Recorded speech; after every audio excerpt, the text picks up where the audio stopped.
The day my husband smiled in court was the day everyone thought I had lost everything.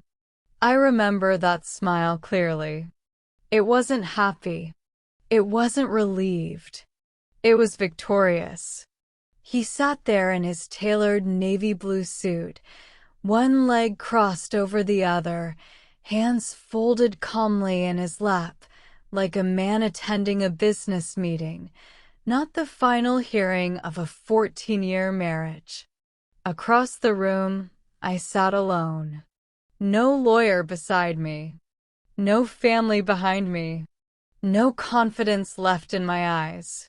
At least, that's what it looked like.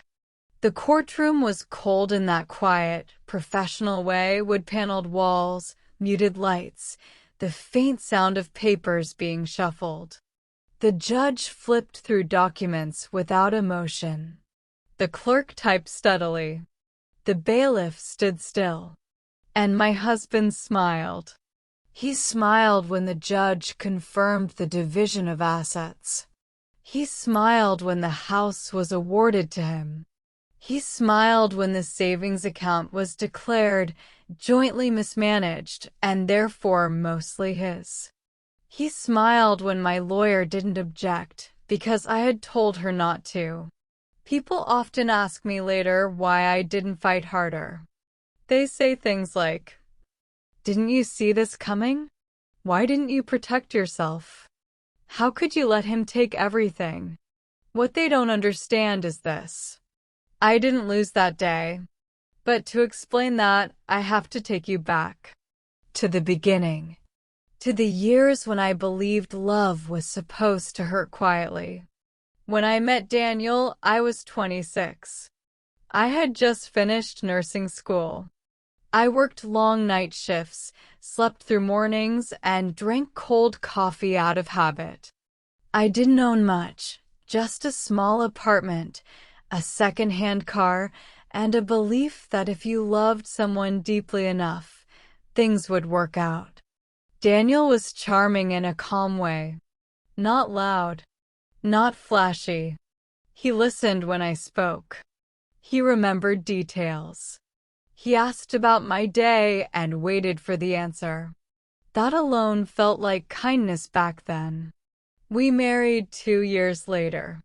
I thought marriage meant teamwork. I thought it meant growth. I thought it meant standing beside each other when life became heavy. For the first few years, it almost did. I worked double shifts so he could go back to school. I paid rent when his business idea didn't work. I supported his dreams because I believed they were ours. When he finally became successful, people congratulated him. They never congratulated me. And that was fine. At least, that's what I told myself. The distance didn't happen all at once. It crept in slowly. In missed dinners. In unanswered messages. In conversations that ended before they began. Daniel started coming home late. At first, it was meetings. Then it was networking events. Then it was silence. I learned not to ask too many questions. Women like me are often praised for being understanding. What they don't say is how lonely that understanding feels at night. I would sit at the kitchen table, the light above me humming softly, staring at my phone, wondering when caring turned into invisibility. When I finally asked him if something was wrong, he said I was imagining things. When I cried, he said I was overreacting. When I went quiet, he said I was being distant. Somewhere in between, I started disappearing. The first time he mentioned divorce, it was casual. We were standing in the kitchen. I was rinsing dishes. He said it the way someone mentions the weather. Maybe we're just not good for each other anymore. The plate slipped in my hands and cracked in the sink. He didn't notice. That night, I lay awake staring at the ceiling, listening to his steady breathing, realizing I was grieving something that wasn't dead yet, but was already gone. When the divorce papers arrived, I wasn't surprised. I was tired. Tired of fighting for attention. Tired of explaining my worth. Tired of shrinking to keep the peace. Daniel hired an aggressive lawyer. I didn't. People assumed that means I was weak. But weakness would have been pretending I didn't see what he had become. The courtroom day arrived sooner than I expected. I wore a simple gray dress. No jewelry. No makeup beyond what made me look awake. I wanted to look neutral, almost invisible. Daniel arrived confident. He shook hands. He joked quietly with his lawyer. He didn't look at me. That hurt more than anger ever could. The proceedings were efficient. Cold. Numbers were read aloud like emotions didn't exist behind them.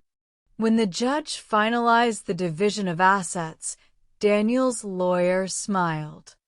Daniel smiled wider. And then, just as the judge was about to end the session, he paused. He looked up from the paperwork. And for the first time that day, he looked directly at me.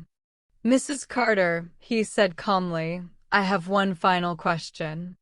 The room went silent. Daniel's smile froze. And in that moment, I finally lifted my head. The judge didn't raise his voice.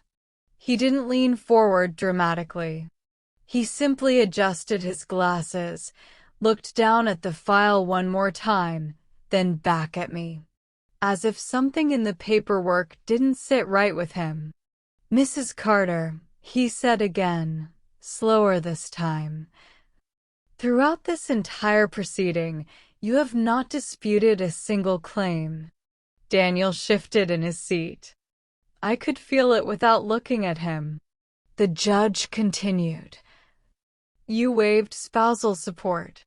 You declined a forensic accounting review. You agreed to asset division without objection." He paused. "Is that correct?" I nodded once. "Yes, Your Honor." A murmur passed through the courtroom. Daniel's lawyer glanced at him, then back at the judge. That smile from earlier had softened, just slightly. The judge's voice remained calm, but something in his expression changed. "May I ask why?" That was it. Just 3 words. But they carried the weight of 14 years. I didn't answer right away. Not because I didn't know what to say, but because I knew exactly what would happen once I did. I had learned over the years that when a woman speaks the truth calmly, it makes people uncomfortable. I folded my hands in my lap. "I believe," I said quietly, "that not every loss is meant to be fought loudly." Daniel let out a breath that sounded like relief. He thought that was it. He thought my silence was surrender. The judge studied me for a long moment. Then he did something unexpected. He closed the file. "Mr. Carter," he said, turning toward my husband. "You stated under oath that you managed the couple's finances independently for the last 6 years. Is that correct?" Daniel straightened. "Yes, Your Honor." "And that your wife trusted you to do so?" "Yes." "And that all financial decisions, including investments and withdrawals, were made with her knowledge?" Daniel hesitated. Just a fraction of a second. "Yes." That pause was small, but it mattered. The judge nodded slowly. "Mrs. Carter," he said, turning back to me. "One more question." Daniel's jaw tightened. "If I were to ask you whether you believe your husband acted in good faith during your marriage, how would you answer?" The room felt heavier. My lawyer shifted beside me for the first time that day. I looked straight ahead. I believe, I said carefully, that people act in ways that benefit themselves. Daniel scoffed quietly. The judge raised his hand. Thank you, he said. That will be all. He reopened the file. Daniel relaxed again. Too soon. Court adjourned moments later. People stood. Papers were gathered. Chairs scraped against the floor. Daniel turned toward me for the first time all morning. You could have fought harder, he said under his breath, not angry, not cruel, just dismissive. I met his eyes. I know. That confused him. Good. Outside the courtroom, the hallway smelled like old carpet and stale coffee. Daniel's lawyer shook his hand enthusiastically. Clean win, she said. You'll have access to everything by the end of the week. Daniel nodded, already pulling out his phone. I watched him walk away without looking back. 14 years ended with his attention on a screen. That night, I went back to my small apartment. It wasn't new. It wasn't impressive. But it was quiet. I sat on the floor, my back against the wall, and let the silence settle. People think the worst part of divorce is the anger. It isn't. It's the realization that you gave someone pieces of yourself they never learned how to hold. 2 days later, my phone rang. Unknown number. I answered anyway. Mrs. Carter, a male voice asked. Yes, this is Judge Harris's chambers.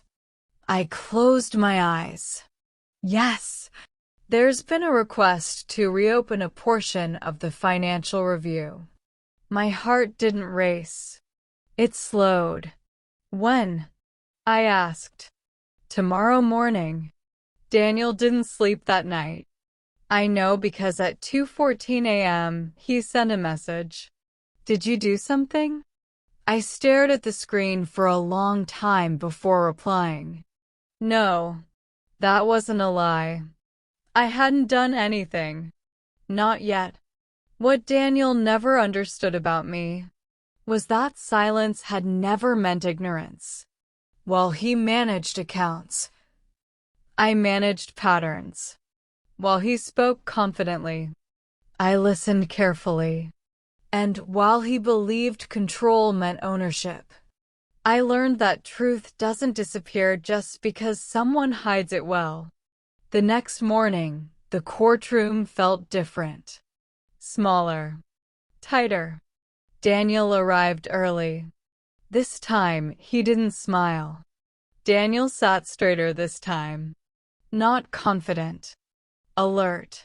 His knee bounced beneath the table, a small movement he never noticed he made when he was nervous. I had seen it before, years ago, during his first failed business pitch. Back when I still reached for his hand to steady him. Today, I kept mine folded in my lap. The judge entered. Everyone stood. The room felt different, not louder, not darker, just aware. Like something was waiting to be named. Judge Harris adjusted his papers. This session has been reopened, he said evenly, due to inconsistencies flagged during a routine post-judgment review. Daniel's lawyer turned slightly. Inconsistencies, she asked. The judge nodded. Specifically related to long-term asset transfers and offshore holdings. The word offshore didn't echo loudly. It didn't need to. Daniel swallowed. 6 years earlier, Daniel had asked me for full access to manage our finances. You hate paperwork, he'd said with a smile. Let me handle it. I had been exhausted back then, working 12-hour shifts, coming home to dinners gone cold. I said yes, but I never stopped paying attention. I noticed when statements stopped arriving by mail. I noticed when his tax conversations became vague. I noticed when our shared savings suddenly seemed lighter. When I asked, he'd explain just enough to sound reasonable. That was his gift. Sounding reasonable. Mr. Carter, the judge said now, are you aware of an account registered in your name under a corporate shell based in the Cayman Islands? Daniel laughed. A sharp, brittle sound. That must be a mistake, he said quickly. I don't have any offshore accounts. The judge looked down, then up. Then, he turned to me. Mrs. Carter, he asked, were you aware of this account? Daniel turned toward me so fast his chair scraped loudly against the floor. I didn't look at him. Yes, I said calmly. His lawyer froze. Daniel whispered, what? The courtroom seemed to inhale all at once. Judge Harris raised an eyebrow. You were aware? Yes. And you chose not to disclose this during the original hearing? Yes. May I ask why? I took a breath. Because it wasn't mine to reveal, I said. It was his. Daniel shook his head. This is ridiculous, he said. She's trying to make this complicated. The judge didn't look at him. He looked at me. And how did you become aware of this account, Mrs. Carter? I lifted my gaze slightly. Because 6 years ago, I said, when my husband began managing our finances alone, I noticed patterns that didn't align with our reported income. Daniel's lawyer stood. Your Honor. The judge raised a hand. Let her finish. I continued. I didn't access the account. I didn't move funds. I didn't interfere. But I kept records. Daniel laughed again, louder this time.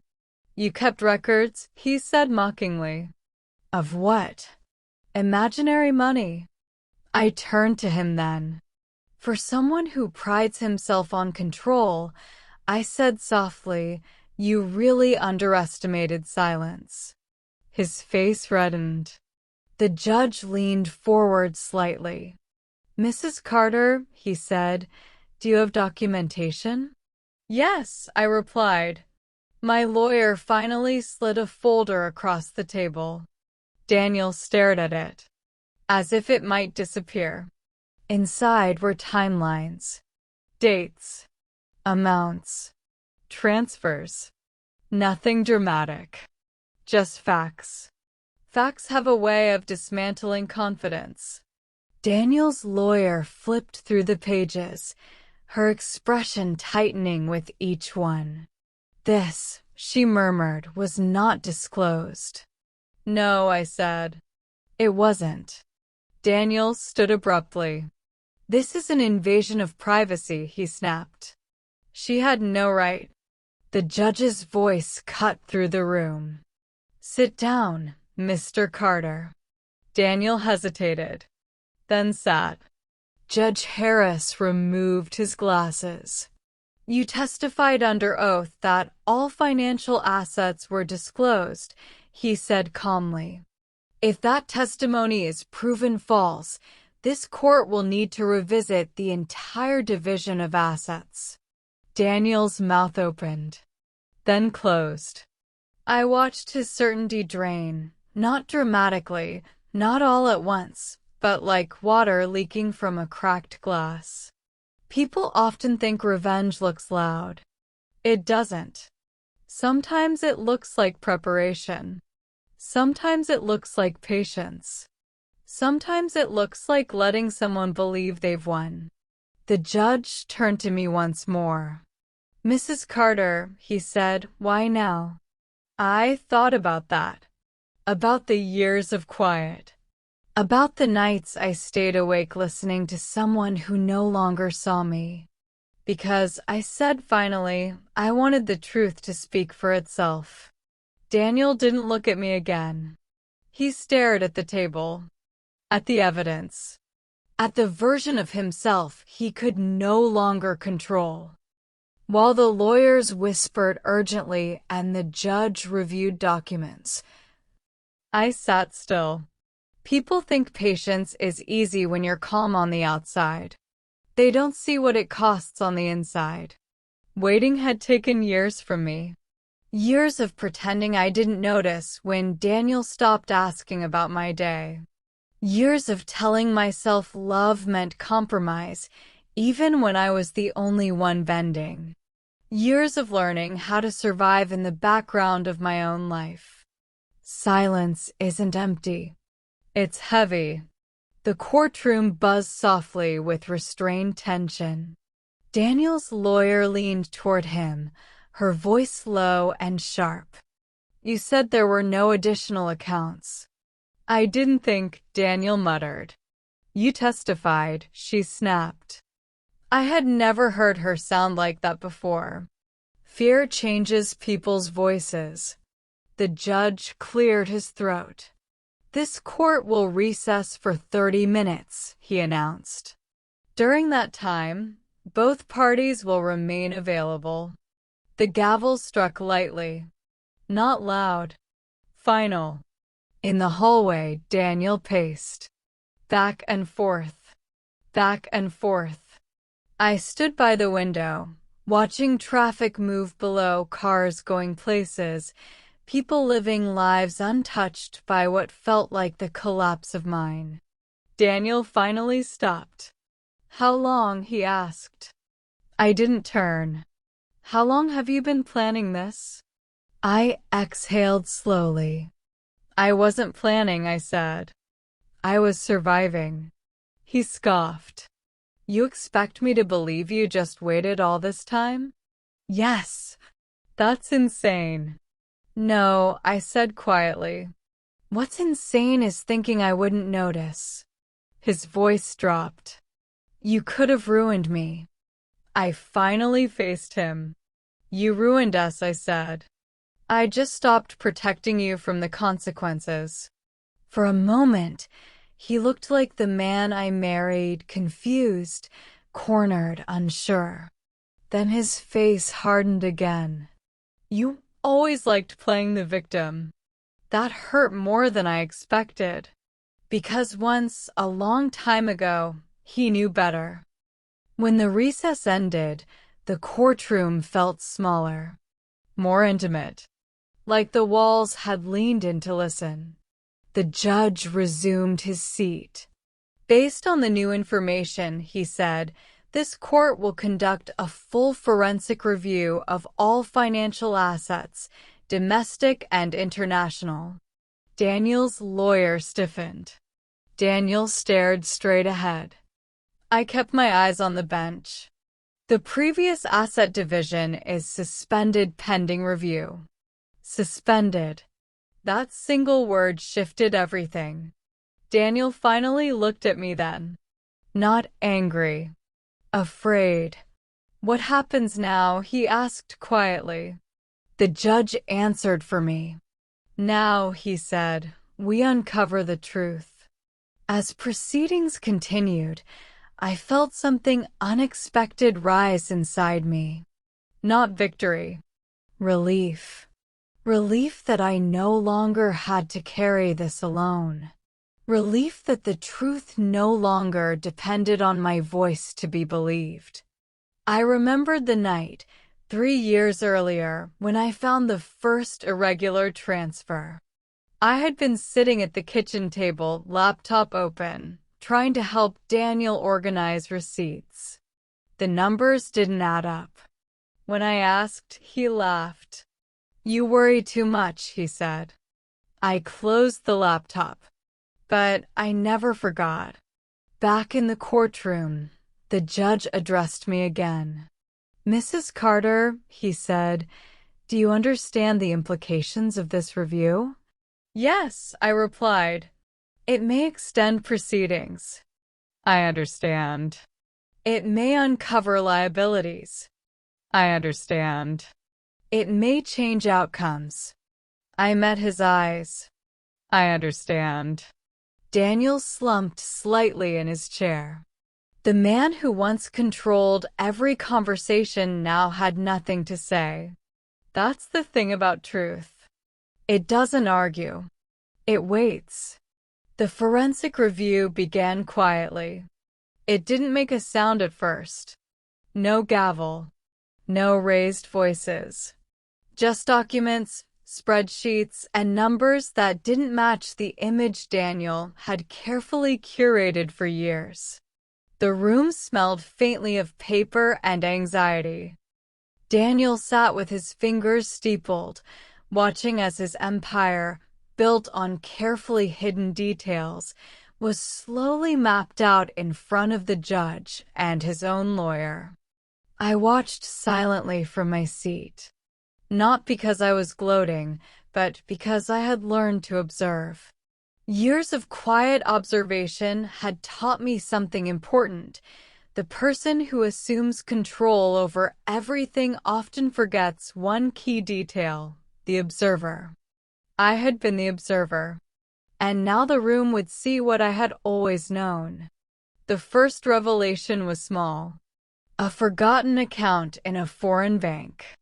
A transfer disguised as a business expense. Daniel's lawyer looked stunned. She whispered under her breath, "How did she?" The judge didn't interrupt. He just recorded the fact. Meticulously. Daniel's face went pale. Then came the larger transfers. Patterns emerged, linking unreported assets to properties under assumed names. Every number, every transaction, every paper trail pointed to a truth Daniel had thought invisible. It was invisible to everyone except me. I remembered the nights I had stayed awake, comparing bank statements, noting discrepancies, and quietly logging every detail in a notebook that no one would ever find, until now. Every careful annotation, every quiet observation, every moment of staying silent, it all mattered. Daniel finally spoke. "I don't understand," he said, voice tight, almost pleading. "I thought this was under control. Everything was legal." The judge looked at him steadily. "Legal," he said slowly. "Mr. Carter, legality isn't only about documents. It's about transparency and honesty. And Mrs. Carter, clearly, has evidence proving otherwise." Daniel's shoulders slumped. The man who once walked into the courtroom smiling, sure of victory, now sat as if a weight pressed him to the ground. He looked at me once, then quickly away. I didn't feel triumph. I felt clarity. All those years of doubt, confusion, and quiet pain culminated in this moment. Not because I had taken anything, but because the truth was finally free to speak. And the world, even if only a small corner of it, could finally see what had always been true. After hours of review, the judge paused. "Mrs. Carter," he said, "your patience and foresight have revealed more than a simple mismanagement of assets. You have demonstrated vigilance and wisdom that most would not possess under similar circumstances." The courtroom was silent. Even Daniel's lawyer looked at me with a mix of awe and unease. I looked straight ahead, keeping my calm, because in that moment, I realized something else. The battle had never been about the money. It had been about dignity. It had been about being seen. It had been about understanding that silence is not weakness, it can be preparation. Daniel finally spoke again, almost whispering. I underestimated you." I didn't reply. Some truths don't need to be spoken. Some victories don't need applause. That night, when I returned to my apartment, I sat by the window, looking out at the city lights. The world hadn't changed. People still lived, laughed, and worried about trivial things. But for me, everything had shifted. I had lost years to silence and patience. I had watched someone I loved walk away with arrogance and entitlement. And yet, in the quiet, I realized I had never truly lost. Because I had waited. I had observed. I had kept the truth. And now, finally, the truth had its own voice. The days after the courtroom revelation were eerily quiet. Daniel didn't call. He didn't text. He didn't even look at me in the hallways when we coincidentally crossed paths. It was as if the man who once commanded attention had vanished into the shadows of his own mistakes. And for the first time in years, I felt something I hadn't allowed myself to feel: peace. Friends asked how I was holding up. "How are you surviving?" one whispered, with a mixture of concern and curiosity. I smiled softly, a smile that no one could truly read. "I'm not just surviving," I said. "I'm observing. And I've never felt clearer." They didn't understand. Most people never understand the power of quiet vigilance. Daniel, meanwhile, faced questions he could no longer answer. His colleagues noticed the subtle changes: hesitation in meetings, distracted glances at emails, a tremor in confidence. He tried to maintain the facade of control, but control had abandoned him the day the truth surfaced. The assets he had assumed were untouchable were now under scrutiny. Accounts once thought hidden were now being traced. And I watched from the sidelines, quietly, knowing I had never needed to act loudly. Some nights, I replayed the years in my mind. I remembered the laughter we shared in the first apartment we rented together. I remembered the smell of coffee on quiet Sunday mornings. I remembered the way he once held my hand when life seemed unbearable. And I let myself mourn not the loss of him, but the loss of what I had once believed love to be. It was in those quiet nights that I finally understood something essential. Silence doesn't mean surrender. Observation doesn't mean weakness. Patience doesn't mean defeat. Sometimes, the greatest victories are invisible. Sometimes, they are not measured in dollars or property. Sometimes, they are measured in clarity. Weeks later, the Financial Review concluded. The judge's ruling favored a fair redistribution, not as revenge, not as punishment, but as balance. Daniel received what he could rightfully claim. I received what I had always deserved. And neither of us received what the other truly sought: control over the other's life. I packed my belongings from the old home for the last time. Every photograph, every note, every token of a life we had built together was carefully stored. Some were thrown away. Some were donated. Some I kept, not as a reminder of loss, but as a testament to survival. That night, alone in my new apartment, I sat on the floor, letting the silence envelop me. It was different now. Not heavy. Not suffocating. It was quiet. Clean. Free. I poured a cup of tea and watched the city lights flicker in the distance. And I realized something I hadn't known before. I was not defined by what I had lost. I was defined by what I chose to protect, by what I observed, by what I waited for. Some people will never understand why I didn't fight harder. They will see only the surface, a woman who let her husband take everything.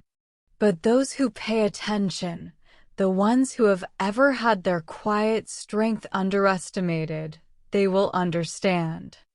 Silence can be more powerful than anger. Observation can be more potent than confrontation. Patience can be the sharpest weapon of all. I poured the last sip of tea and set the cup aside. The room smelled faintly of jasmine and old paper. It smelled like the end of something and the beginning of everything. Because I had waited, I had observed, I had survived. And now, finally, I could live not for him, not for anyone, but for myself.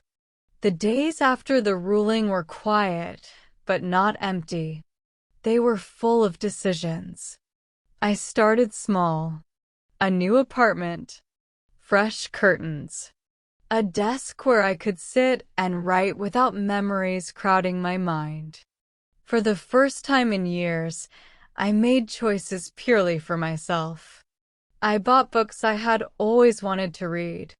I planted flowers on the balcony, carefully selecting ones that would bloom even in shade. I went out to cafes and sat alone, drinking tea, writing, observing the world without needing approval from anyone. People asked if I was moving on. I shook my head. This wasn't about moving on. It was about stepping into the life I had almost forgotten I deserved. I didn't need to hate Daniel. I didn't need to revenge him. I didn't need to relive the pain to validate myself. All I needed was clarity. And now, finally, I had it. At work, things shifted too. I had poured years into a career that often left me exhausted but proud. Now, I started taking projects that challenged me creatively. I asked questions. I negotiated. I remembered my own worth. Even small decisions, the way I spoke in meetings, the confidence in my emails, felt revolutionary. One evening, a friend asked me, "Do you ever feel guilty for not fighting harder, for letting him take everything?" I laughed softly. "Guilt?" I said. "No, not anymore. I let him take what didn't belong to him emotionally. But I never let him take my mind, my memory, my dignity." She stared at me, surprised. "You were strong all along," she whispered. I smiled. Not because I believed her, but because I finally believed it myself. Meanwhile, Daniel was beginning to unravel quietly. His colleagues noticed his distracted tone. His clients noticed mistakes he had never made before. Even his friends whispered about his stress. He had built a life around the assumption that control was power. But control without honesty is fragile. And now he was learning it the hard way. I didn't gloat. I didn't need to. Some victories are invisible, but they echo louder than any scream. I started walking in the evenings. The city lights reflected in puddles from a recent rain. The air smelled of wet asphalt and possibility. I passed couples holding hands, parents with children, strangers laughing in cafes. And I realized life continues for everyone. Pain doesn't stop the world. It only changes your place in it. One night, I found myself standing by the river. The water moved steadily, uncaring of my past or anyone else's. It reminded me that time doesn't wait. It reminded me that life is always flowing, carrying away what is no longer needed. And in that flow, I understood. I wasn't just surviving. I wasn't just waiting. I was learning. I began journaling every night, not to dwell on Daniel or the past, but to chart my own growth. I wrote about the fear I had felt, the anger I had suppressed, the courage I had discovered within silence. I wrote about trust, betrayal, and resilience. I wrote about the quiet strength that had guided me all these years. And when I read it back, I realized something profound. I had always been enough. One afternoon, I walked past the cafe we used to frequent. Daniel was there, speaking quietly to someone. I didn't look at him. I didn't need to. For the first time, I truly felt free. The past no longer held me hostage. The truth no longer waited silently in the shadows. It was out. And so was I. That night, I sat on my balcony with a cup of jasmine tea. The lights of the city shimmered below. The wind whispered through the flowers I had planted. The quiet was no longer heavy, it was mine. And I understood finally. Some lessons are learned not in shouting, not in confrontation, not in anger. Some lessons are learned in patience, in observation, in knowing your own worth before the world confirms it. And that is the most powerful victory of all. Weeks passed, and life began to settle into a rhythm I hadn't felt in years. Every morning, I woke with a quiet purpose. Not because I had plans for revenge, not because I wanted attention, but because I was reclaiming time that had been quietly stolen. The apartment felt alive now. Books lined the shelves. Flowers bloomed on the balcony. And the faint hum of the city below reminded me that the world was still moving, even after storms. Daniel, meanwhile, was becoming a ghost of the man I had once known.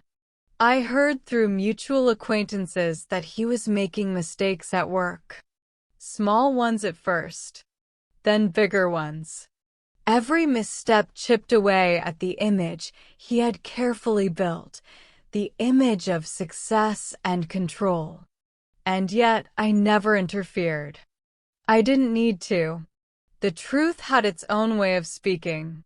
And now it was echoing louder than any words I could have spoken. I remembered nights when I had stayed awake, listening to him breathe in the darkness of our apartment. I remembered the slow unraveling of our conversations, the way trust had slipped through my fingers without me even noticing. And now, watching from afar, I felt a sense of quiet vindication, not out of malice, but out of recognition. I had survived. I had observed. I had waited. And now the consequences of his choices were unfolding without my intervention. Some nights, I still felt the sting of memory. The laughter we shared in better times. The promises made in fleeting moments of hope. The warmth of hands that eventually turned cold. But those memories no longer chained me. I held them gently, like a fragile object, acknowledging that they were part of me, but not allowing them to define my present. I began reconnecting with myself in ways I had neglected. I took long walks without purpose, letting the city's rhythm guide me.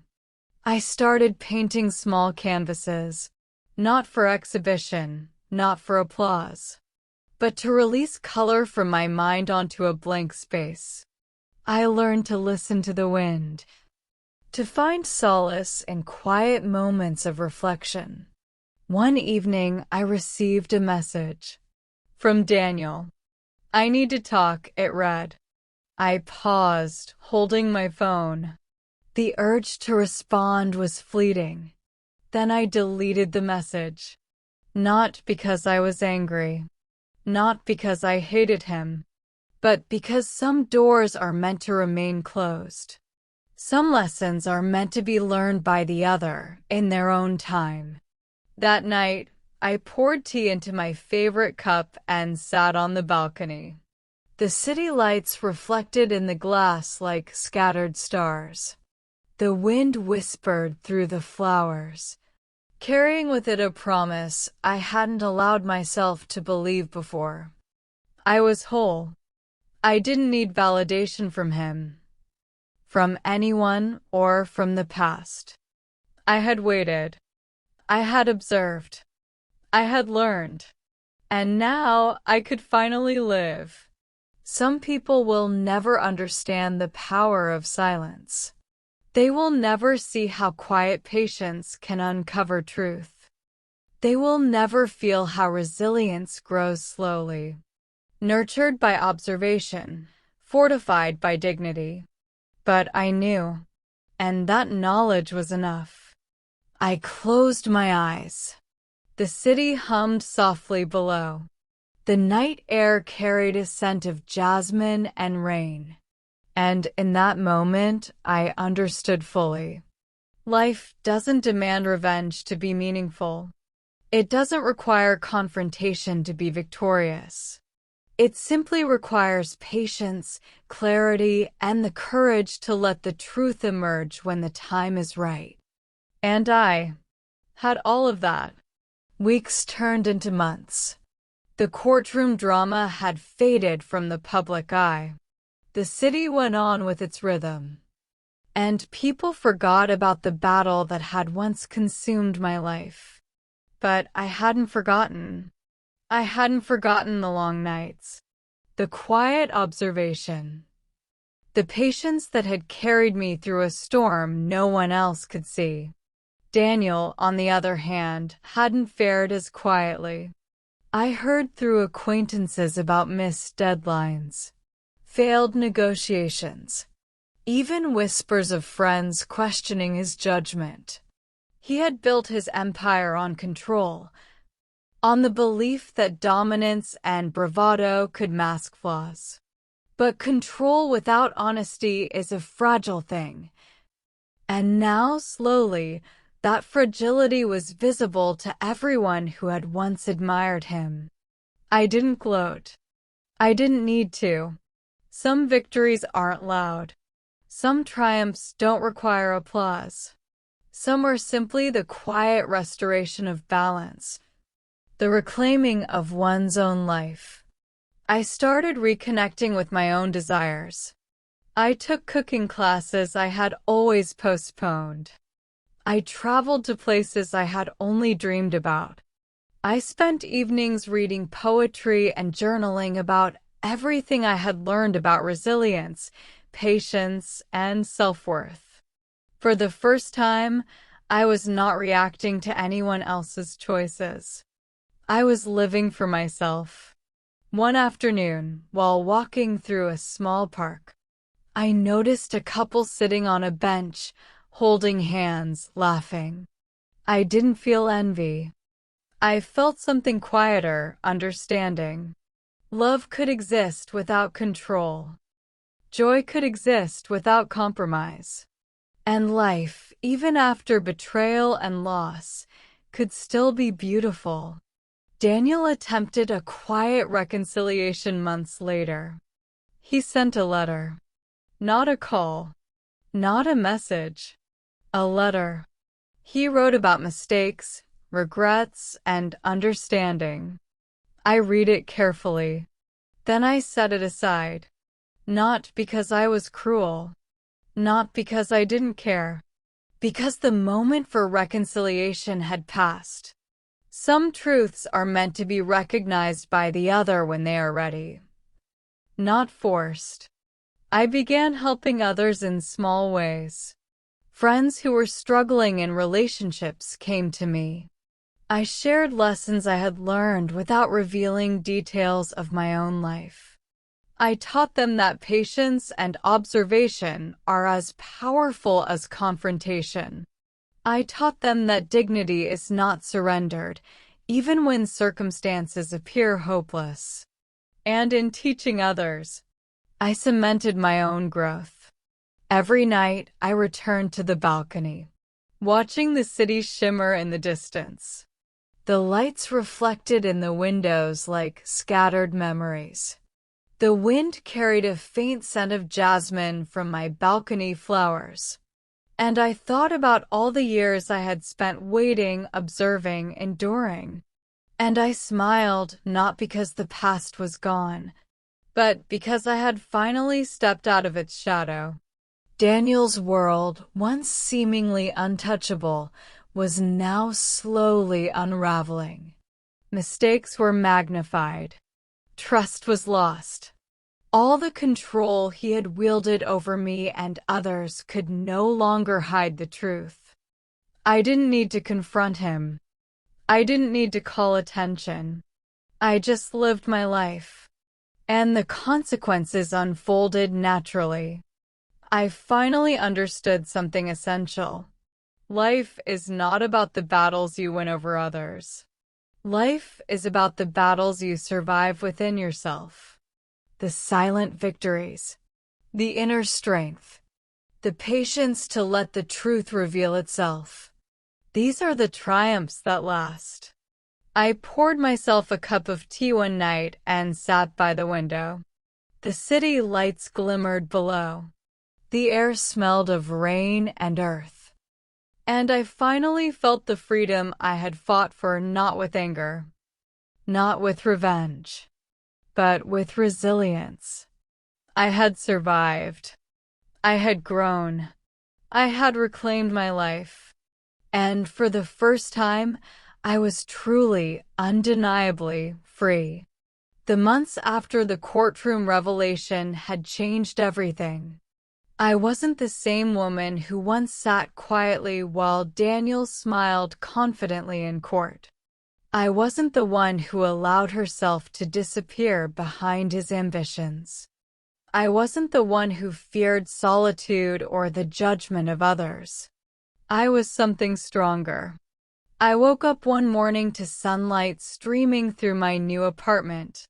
The curtains danced lightly with the breeze. And for the first time in years, I didn't feel heavy. No resentment. No anger. No need for validation. Just freedom.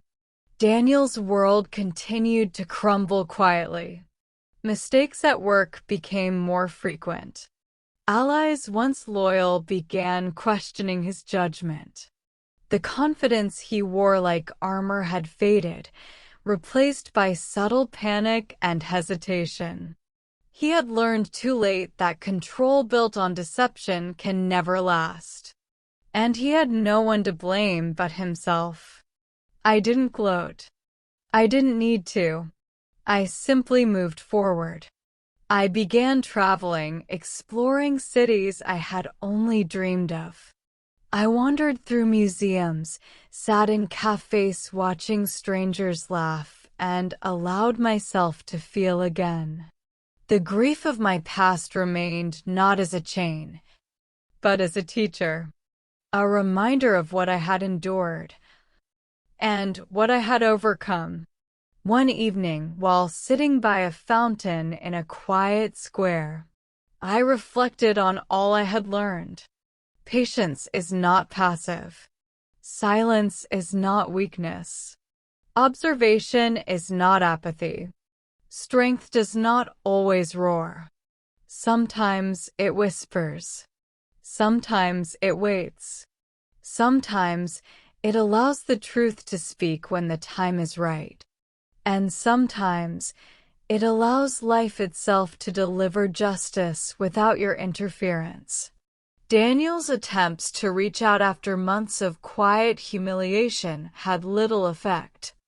Letters, emails, even calls, they all arrived like echoes in a room I had already left behind.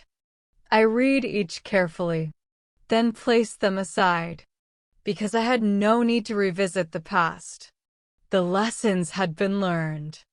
The victories had been quietly won. I returned home one night to my balcony, tea in hand, watching the city shimmer below. The lights reflected like 1,000 tiny stars. The wind carried the scent of jasmine from the flowers I had nurtured. And I felt something I hadn't felt in years. I was alive. Truly alive. Some people never understand quiet resilience. They never understand the power of observation, patience, and dignity. They never understand that the greatest victories are not loud, not violent, not dramatic. They are lived. I had lived mine. I closed my eyes and smiled. Because I had survived. Because I had learned. Because I had waited. Because I had observed. Because I had claimed what was always mine, my own life, my own mind, my own dignity. And nothing, not anger, not betrayal, not loss, could ever take that away. The city hummed softly beneath me. The night sky stretched endlessly above. And in that quiet, I finally understood fully. Freedom is not given. It is earned. Earned in silence, patience, and unwavering truth. And I had earned it. If this story touched a part of your heart you rarely talk about, if you've ever stayed silent, endured quietly, or healed in ways no one noticed, subscribe. This space is for stories that understand you.